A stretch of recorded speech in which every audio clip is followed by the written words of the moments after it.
नमस्कार. Hello doctor या कार्यक्रमात मी डॉक्टर महेश चिटणीस सर्व प्रश्नांचं मनपूर्वक स्वागत करतोय. आपल्या आजच्या कार्यक्रमाचा विषय आहे तो आहे मेंदूचे आजार आणि मतिमंदत्वावर असणारे स्टेमसेल उपचार. आणि याविषयी चर्चा करण्यासाठी सुप्रसिद्ध स्टेमसेल तज्ज्ञ असणाऱ्या डॉक्टर नंदिनी गोकुळचंद्रन आपल्या आजच्या कार्यक्रमात सहभागी झालेले आहेत. तर मी आपली सर्वप्रथम ओळख करून देतो डॉक्टर नंदिनी गोकुळचंद्रन यांची. नमस्कार मॅडम. नमस्कार.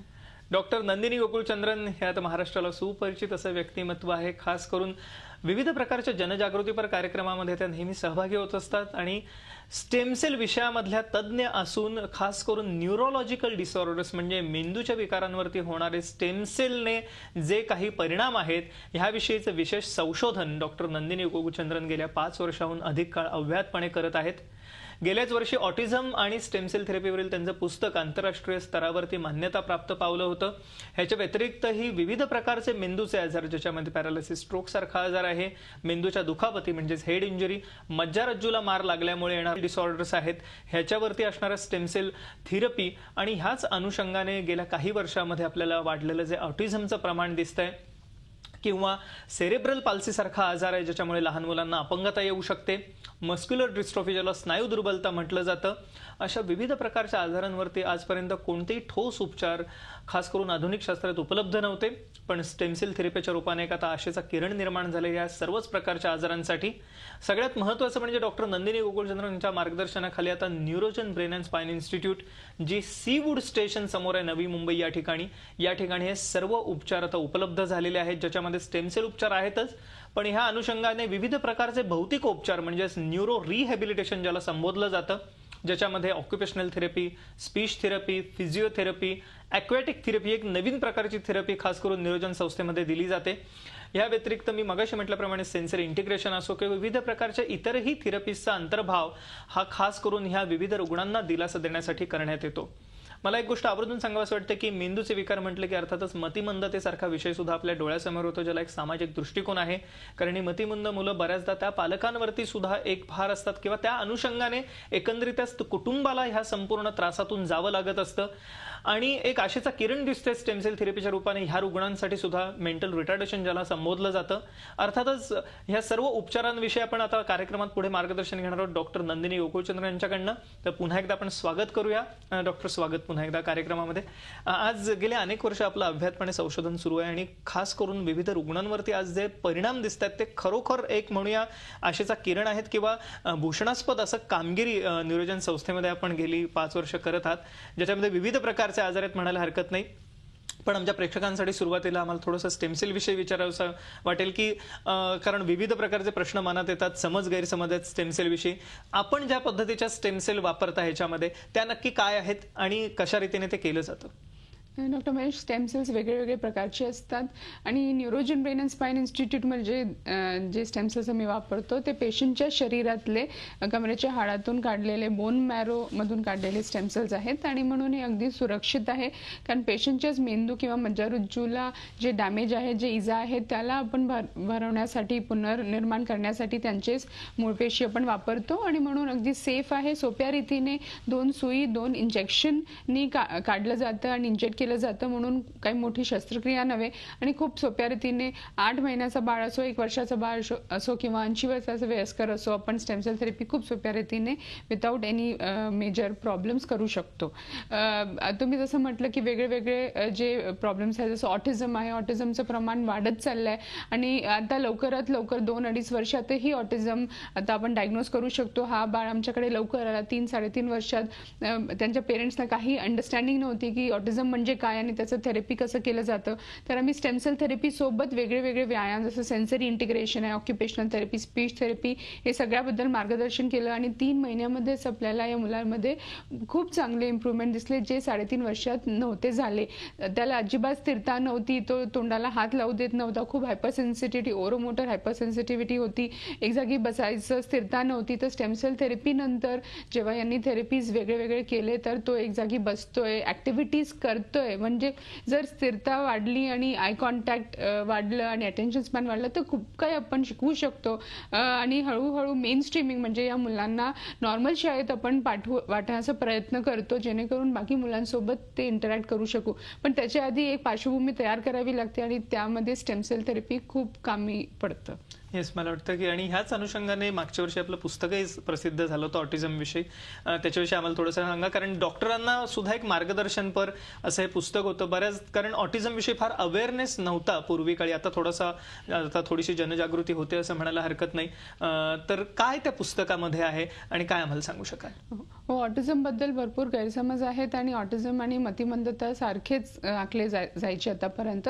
तर 2 प्रकारची पुस्तकं लिहिली आहे. एक आम्ही पेरेंट्ससाठी म्हणजे पालकांसाठी ऑटिझम बद्दल सगळी माहिती पुस्तक लिहिली आणि एक सायंटिफिक लिटरेचर जिथे स्टेम सेल्स आपण उपयोग करून मुलांमध्ये कसले प्रकारचे इम्प्रूव्हमेंट आणू शकतो हे सायंटिफिक इंटरनॅशनल जर्नलमध्ये छापलेला हा ऑटिझमचा फर्स्ट इन द वर्ल्ड म्हणजे पूर्ण जगात पहिल्यांदा सायंटिफिक हे आपण प्रूव्ह केलं होतं. ते इंडियामधून आणि न्यूरोजनमधून छापलं गेलं.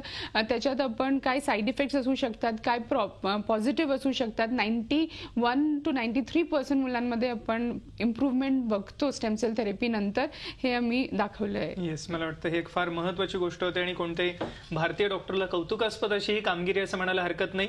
या अनुषंगाने मला सर्वच प्रेक्षकांना निवेदन आहे की आपण जे पुढे संपर्कासाठी नंबर बघतात ते जरूर टिपून घ्या. हे न्यूरोजन ब्रेन अँड स्पाइन इन्स्टिट्यूट या संस्थेचे नंबर आहेत, ज्या ठिकाणी एकत्रितपणे एका छताखाली सर्व प्रकारचे मेंदूचे विकार, मतिमंदत्व आणि त्याचप्रमाणे मगाशी आपण उल्लेख केलेले विविध आजार, ज्याच्यात पॅरालिसिस, स्ट्रोक सारखा आजार आहे, ज्याला पक्षाघात, अर्धांगवायू म्हटलं जातं, किंवा head injury, spinal cord injury आहे, ऑटिझम सारखा आजार आहे, मस्क्युलर डिस्ट्रॉफी आहे, सेरेब्रल पाल्सी सारखा आजार, ह्या सर्व आजारांसाठी आता उपचार उपलब्ध आहेत. भौतिक उपचारही उपलब्ध आहेत, न्यूरो रिहॅबिलिटेशन उपलब्ध आहे, ज्याचा आपण जरूर लाभ घ्या. पुढील 1 महिन्यासाठी सवलतीच्या दरात कन्सल्टेशनही उपलब्ध आहे, खास करून झी 24 तासच्या आमच्या प्रेक्षकांसाठी. तर आपण पुढील फोन नंबरवरती फोन करायला विसरू नका. 9920-200-400 हा पहिला नंबर आहे आणि 4113-6565 हा एक लँडलाईन नंबर आहे, ज्याच्या मागे आपल्याला STD कोड 022 लावायचा आहे. न्यूरोजन संस्था सीवूड स्टेशन समोर आहे, नवी मुंबई या ठिकाणी. तर आपण जरूर लाभ घ्या. पुन्हा एकदा कार्यक्रमाकडे वळत असताना मेंटल रिटार्डेशन विषयी आपण बघूया एक व्हिडिओ. आणि मॅडम आम्हाला सांगा की त्याच्यामध्ये स्टेम सेल उपचार कसं काम करतात, काय सांगता येईल? मेंटल रिटार्डेशन बहुतेकदा जन्माच्या वेळेस मेंदूला काही ऑक्सिजन पुरवठा कमी झाल्यामुळे होतो आणि मुलांमध्ये शारीरिक वाढ व्यवस्थित होते पण त्यांची बौद्धिक वाढ व्यवस्थित होत नाही, जेणेकरून ते स्वावलंबी व्हायला त्यांना प्रॉब्लेम होतो. हा मुलगा 12 वर्षाचा आमच्याकडे आलेला आणि स्टेम सेल थेरपीनंतर आम्ही बघितलं की तो जो ऐकत नव्हता किंवा कमांड फॉलोइंग म्हणतो ते नव्हतं, ते इम्प्रूव्ह झालं. एक जागी बसून तो खूप बारीक गोष्ट पण करायला लागला. त्याच्यामुळे त्याचं कॉन्सन्ट्रेशन वाढलं. ओरोमोटर म्हणजे स्पीचमध्ये इम्प्रूव्हमेंट आपल्याला दिसलं आणि वेगळे शारीरिक पोश्चरमध्ये जर टोन कमी असतं त्याच्यामध्ये इम्प्रूव्हमेंट दिसलं आणि तो लिहायला लागला. 12 खडी लिहितो आता, जे आधी संभव नव्हतं. असं आपण 3 ते 4 वर्षापासून 26 ते 30 वर्षापर्यंतचे वेगळे पेशंट्स आपण ट्रीट केलेले आहेत स्टेम सेल थेरपीनी आणि कधी अनपेक्षित असे पण खूप चांगले रिझल्ट्स मिळतात. तर स्टेम सेल थेरपी मतिमंदत्व आणि गतिमंदत्वावर खूप चांगले काम करतं, हे आपल्याला खूप पुष्कळशे पेशंट्समध्ये आपल्याला दिसतं. येस, ह्याच अनुषंगाने स्नायूंचाही आजार असतो बऱ्याचदा मुलांना आणि ज्याच्यामध्ये ही मुलं ज्याला मस्क्युलर डिस्ट्रॉफी संबोधलं जातं, एक वयाच्या 20 वर्षात कधी मृत्युमुखी पडतात काही मुलं यातली. तर हा एक महत्त्वाचा आजार आहे आणि ह्याला सुद्धा आजपर्यंत कोणती ट्रीटमेंट, ठोस असे उपचार नव्हते. मस्क्युलर डिस्ट्रॉफी आपण एक उदाहरण बघूया आणि ह्या आजाराविषयी पण सांगा आणि काय उपचार आज उपलब्ध आहेत आणि नवीन स्वरूपाने आपण एक लोकल स्टेम सेल थेरपी देऊ शकतो का, ह्याच्यात काय सांगता येईल आम्हाला? हो, स्नायू दुर्बलता फक्त स्नायूचं नाही तर एक न्यूरोमस्क्युलर म्हणजे मज्जारज्जू आणि मज्जातंतू सोबत संबंधित पण आहे. मेनली याच्यात हे होतं की स्नायू हळूहळू कंपत जातं आणि वेगळे प्रकारचे असतात. छोट्या वयामध्ये पण होऊ शकतं, मोठ्या झाल्यानंतर पण होऊ शकतं, पण यांच्यामध्ये कॉमन आहे की प्रॉब्लेम वाढत जातं आणि आतापर्यंत काहीही उपाय नव्हतं. तर स्टेम सेल थेरपी आपण सहसा पाठीच्या पाणीत म्हणजे मज्जारज्जूमध्ये इंजेक्ट करतो, तर मस्क्युलर डिस्ट्रॉफीमध्ये आपण स्नायूंमध्ये पण ॲडिशनली इंजेक्ट करतो, जेणेकरून तिथलं वातावरण चांगलं होतं आणि स्नायू जे तुटत असतात ते तुटणं थांबतं किंवा ते हळू होतं, जेणेकरून जे व्यक्ती आहे त्यांच्यामध्ये आपण इम्प्रूव्हमेंट बघू शकतो. त्यांचं प्रॉब्लेम जे वाढत होतं ते आपण थांबवू शकतो.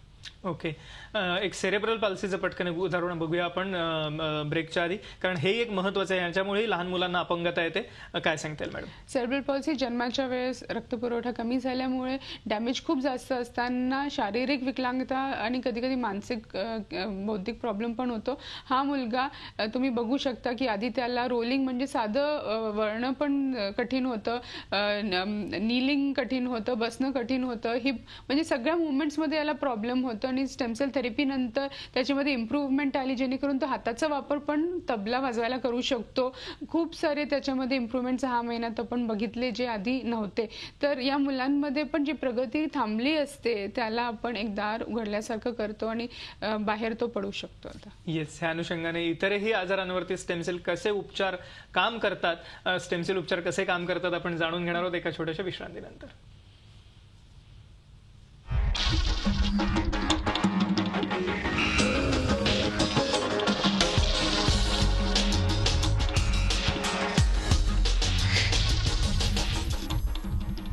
नमस्कार, हॅलो डॉक्टर या कार्यक्रमात पुन्हा एकदा सर्वश्रांचं स्वागत. आपल्या ठिकाणी चर्चा सुरू आहे ती मेंदूचे आजार आणि मतिमंदत्वावर असणाऱ्या स्टेमसेल उपचारांविषयी आणि सुप्रसिद्ध स्टेमसेल तज्ज्ञ असणाऱ्या डॉक्टर नंदिनी गोकुळचंद्रन आपल्याला आजच्या कार्यक्रमात मार्गदर्शन करत आहेत.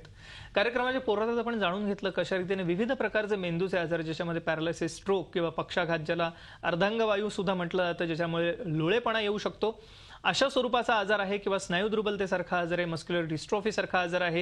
ह्याच्या व्यतिरिक्त अपघातामुळे होणारे हेड इंजुरी किंवा मेंदूला इजा, कोमा सारखा आजार आणि ह्याच अनुषंगाने स्पायनल कॉर्ड इंजुरी, ज्याच्यामध्ये मज्जारज्जूला आघात झाल्यामुळे, मणक्यांवरती आघात झाल्यामुळे येणारा लुळेपणा, ह्याच्यावरती आता मात करता येणं शक्य आहे. मुलांमध्ये आढळणारा ऑटिझम सारखा आजार असो किंवा सेरेब्रल पाल्सी सारखा आजार असो किंवा मस्क्युलर डिस्ट्रॉफी आहे, अशा विविध आजारांवरती आता स्टेमसेल उपचाराने मात करता येणं शक्य आहे. आणि हे उपचार आता Neurogen brain and spine institute, जी सीवूड स्टेशन, नवी मुंबई या ठिकाणी आहे, सीवूड स्टेशन समोर या ठिकाणी उपलब्ध आहेत. सगळ्यात महत्त्वाचं म्हणजे पुढील 1 महिन्यासाठी सवलतीच्या दरात कन्सल्टेशन उपलब्ध आहे, ज्याचा आपण जरूर लाभ घ्या. खास करून पुढे जे संपर्कासाठी आपण नंबर बघत आहात 9920200400 हा पहिला नंबर आहे. त्याचप्रमाणे 41136565 हा एक लँडलाईनचा नंबर आहे, ज्याच्या मागे एसटीडी कोड 022 लावायचा आहे किंवा 022 हा एसटीडी कोड लावून आपण या नंबरवरती फोन करू शकता, आपलं नाव रजिस्टर करू शकता. हे खास हेल्पलाईन नंबर आहेत. आपल्याला अधिक शंका असतील तर ह्याच नंबरवरती आपण जरूर मार्गदर्शन घ्या. आणि सगळ्यात महत्त्वाचं, मी मगाशी म्हटल्याप्रमाणे कोणतेही अशा स्वरूपाचा आजार असेल तर निराश होऊ नका. निश्चितच एक आशेचा किरण आपल्यासाठी आहे स्टेमसेल थेरपी हा, आणि त्याचा जरूर वापर करा. मॅडम, कार्यक्रमाच्या पूर्वार्धात आपण स्टेमसेल विषयी जाणून घेतलं होतं आणि त्याचप्रमाणे विविध उदाहरणं बघितली, ज्याच्यात ऑटिझम होता, मेंटल रिटार्डेशन म्हणजे मतिमंदत्वाचं होतं उदाहरण, सेरेब्रल पाल्सी, मस्क्युलर डिस्ट्रॉफी. आता थोडंसं पुढे जाऊन स्ट्रोक सारखा जो आजार आहे, हेड इंजुरी सारखा आजार आहे, आणि हा कोणत्याही वयात दिसू शकतो. आणि आता तर स्ट्रोकमध्ये सुद्धा यंग एजमध्ये आपल्याला दिसतात. तर काही आपण उदाहरणं बघूया आणि त्या अनुषंगाने आम्हाला सांगा की कशा रीतीने स्टेमसेल याच्यामध्ये काम करतात. आपण बघूया काही उदाहरणं. आता काय सांगता येईल? आतापर्यंत आपण जन्मापासून जे प्रॉब्लेम्स होते त्यांचं आपण काही उदाहरण बघितलं. हे वयाच्या 18व्या वर्षी हा मुलगा ट्रेनमधून पडला आणि जोरदार डोक्याला मार लागलं, सिव्हिअर ॲक्सिडेंट झालेलं, जे मुंबईत खूप कॉमन आहे, आणि तो कोमामध्ये होता 40 दिवस. आणि तिथून बाहेर पडल्यावर तो न्यूरो डेफिसिट म्हणजे त्याला समजायचं नाही. तुम्ही बघू शकता खूप ॲग्रेसिव्ह होता, कारण सिव्हिअर डॅमेज होतं ब्रेनमध्ये आणि एक छोट्या बाळासारखं झालेलं. स्टेमसेल थेरपीनंतर त्याची जी समज आहे, मॅच्युरिटी आहे, ते इम्प्रूव्ह झाली, तो शांत झाला, त्याच्या हाताचे वापर तो करू लागला, बसण्यामध्ये त्याचं स्थिरता त्याची वाढली, त्याच्या हातापायाचं जे नियंत्रण आहे ते वाढलं, आणि तो आता विदाउट सपोर्ट बसू शकतो, पेंटिंग करू शकतो. तर पुष्कळश त्याच्यामध्ये हळूहळू आपण इम्प्रूव्हमेंट बघतोय, जे स्टेमसेल्स मुळे झालेलं आहे. तर हेड इंजुरीमध्ये वेगवेगळे आपण प्रॉब्लेम्स बघितले आहेत. काही लोक असतात त्यांचं मेमरी लॉस होतो, काही लोक आहेत ते पॅरालाइज्ड होतात एक साईडला. तर अशा पेशंट्समध्ये पण आपण हळूहळू खूप चांगले रिझल्ट्स बघितले. तर हेड इंजुरीमध्ये नक्कीच इम्प्रूव्हमेंट बघतोय. हा जो आजार, हा छोटा मूल आहे, त्याला सेरिबेलर अटॅक्झिया. सेरिबेलम म्हणजे छोटा मेंदू, आणि छोटा मेंदू कंपावण्यामुळे छोट्या मुलांपासून वयस्कर माणसापर्यंत आपण प्रॉब्लेम हा बघतो, आणि हे पुष्कळदा जेनेटिक असतं.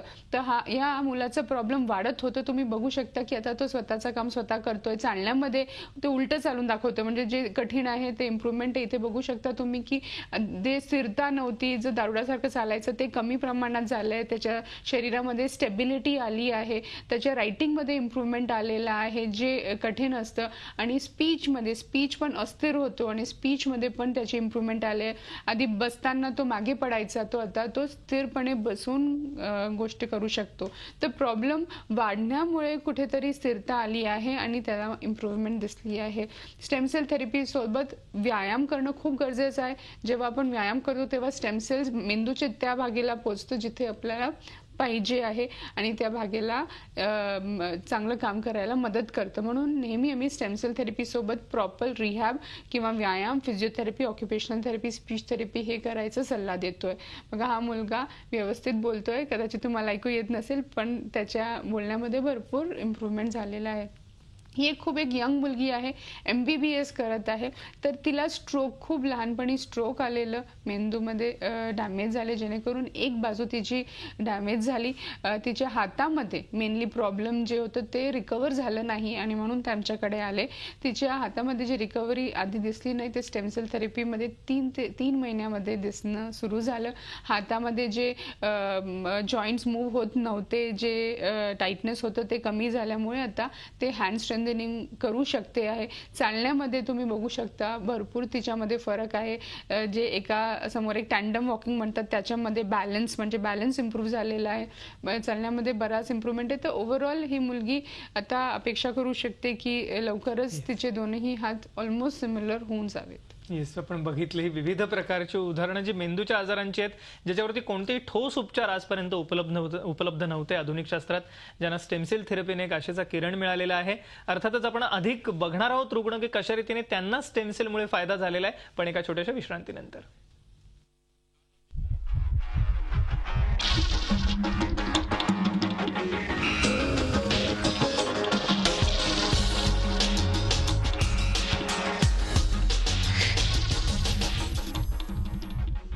नमस्कार, हॅलो डॉक्टर या कार्यक्रमात पुन्हा एकदा सर्वांचं स्वागत. आपल्या ठिकाणी चर्चा सुरू आहे ती मेंदूचे विकार आणि मतिमंदत्वावर असणाऱ्या स्टेम सेल उपचारांविषयी आणि स्टेम सेल तज्ज्ञ असणाऱ्या डॉक्टर नंदिनी गोकुळचंद्रन आपल्याला मार्गदर्शन करत आहेत.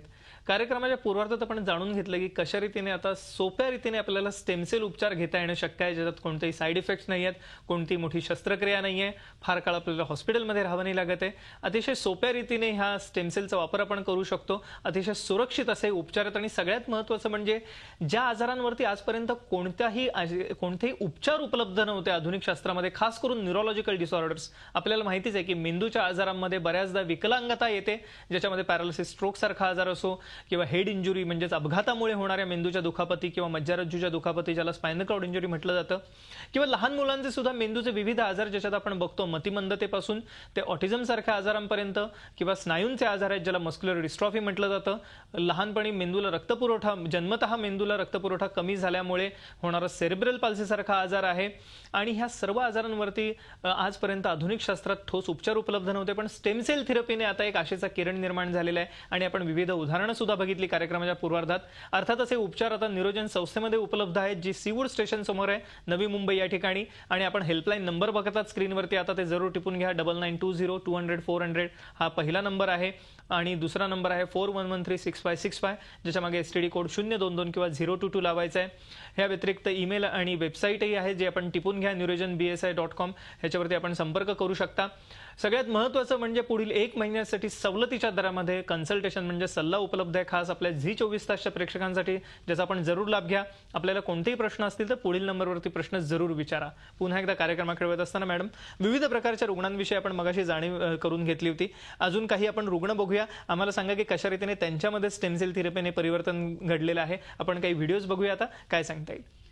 एक आपण बघितलं होतं हेड इंजुरी जे अपघातामुळे होतं, हे आहे स्पायनल कॉर्ड इंजुरी, म्हणजे कमरेपासून खाली पॅरालाइज झाले, मज्जारज्जूला डॅमेज झाल्यामुळे. हा व्यक्ती मर्चंट नेव्हीमध्ये जाणार होता आणि अनफॉर्च्युनेटली ॲक्सिडेंटमुळे कमरेखालती तो पॅरालाइज झाला. पण स्टेम सेल थेरपी नंतर जे पूर्ण रिहॅब, फक्त व्यायामनी जो साध्य नाही झालं ते स्टेम सेल थेरपी नंतर झालंय. तुम्ही बघू शकता, बसणं उठणं कठीण होतं, तर आता हळूहळू तो विथ वॉकर चालणं सुरू केलं, कॅलिपर्स लावून सपोर्ट घेऊन, आणि आता हळूहळू सपोर्ट कमी होत आहे आणि आपण कॅलिपर्स, तो विदाउट कॅलिपर्स चालणं सुरू केलंय त्यांनी. तर त्याच्या पायाची टाईटनेस कमी झाली, त्याला चालणं जमलं आणि मेनली तो इंडिपेंडेंट झाला. आपण शेवटी आपण एक बघू, जे आपण सुरुवात केली होती छोट्या मुलांपासून, हे अगदी छोटं बाळ 1 वर्षाचं आमच्याकडे आलं, डाऊन सिंड्रोम म्हणजे मंगोल चाइल्ड, जो बसूही शकत नव्हता, व्यवस्थित मान धरू शकत नव्हता. तर स्टेम सेल थेरपी नंतर तो रांगायला शिकला, तो बसायला शिकला शिकला, पकडून उभे राहायला शिकला आणि आता चालतोय. तर ही जी प्रगती थोडं वेळ लागतं ते हे लवकर झाली आणि त्याची समज आणि बुद्धिमत्ता पण वाढली. तर स्टेम सेल थेरपी नंतर डाऊन सिंड्रोममध्ये, छोट्या मुलांमध्ये, अपघातामुळे डॅमेज मेंदू आणि मज्जारज्जू सगळ्यांमध्ये आपण काही आता पेशंट्स बघितले ज्यांच्यामध्ये इम्प्रूव्हमेंट दिसतात. तसेच कोणत्याही पेशंटमध्ये जिथे आपण सगळं काही प्रयत्न केले आहेत आणि आपल्याला काही पॉसिबिलिटी दिसत नाही तिथे स्टेम सेल थेरपी नक्कीच मदत करू शकणार. जाता आता काय सांगायला जसं मी सांगते की हताश होऊ नका. कोणताही प्रॉब्लेम असेल तर मार्ग निघू शकतो. स्टेम सेल थेरपी सोबत व्यायाम, औषधं, बाकी सगळे सल्ले सगळे मिळून आपल्याला जे आहे पुढे जायचं आहे. एक मात्र रामबाण उपाय कोणतेही नसतं, पण एकत्रपणे एका छताखाली एका डॉक्टर ग्रुपमधून आपण व्यवस्थित जर सल्ला घेऊन ट्रीटमेंट केलं तर नक्की जीवनात पुढे जाऊ शकणार. येस, नक्कीच यश मिळू शकेल. आणि यासाठी जरूर न्यूरोजन संस्थेचे नंबर आपण टिपून घ्या. 9920-200-400 हा पहिला मोबाईल नंबर आहे. एक लँडलाईन नंबर आहे 2411365565. क्षमा करा, STD कोड 022 मागे लावायचा आहे. आणि न्यूरोजन संस्थेमध्ये आता सर्व प्रकारचे भौतिकोपचार आणि स्टेमसेल उपचार उपलब्ध आहेत, ज्याचा आपण जरूर लाभ घ्या. खास झी24 तासच्या प्रेक्षकांसाठी पुढील 1 महिन्यासाठी सवलतीच्या दरामध्ये सल्ला उपलब्ध आहे. पण त्यासाठी फोन करायला विसरू नका पुढील नंबरवरती. न्यूरोजन संस्था सीवूड स्टेशन समोर नवी मुंबई या ठिकाणी आहे आणि ह्या सर्व उपचारांचा आपण जरूर लाभ घ्या. डॉक्टर, आपण आमच्या आजच्या कार्यक्रमात सहभागी झालात. अनेक अमूल्य मार्गदर्शन सर्वक्षणा केलं, त्याबद्दल मनपूर्वक आभार. धन्यवाद.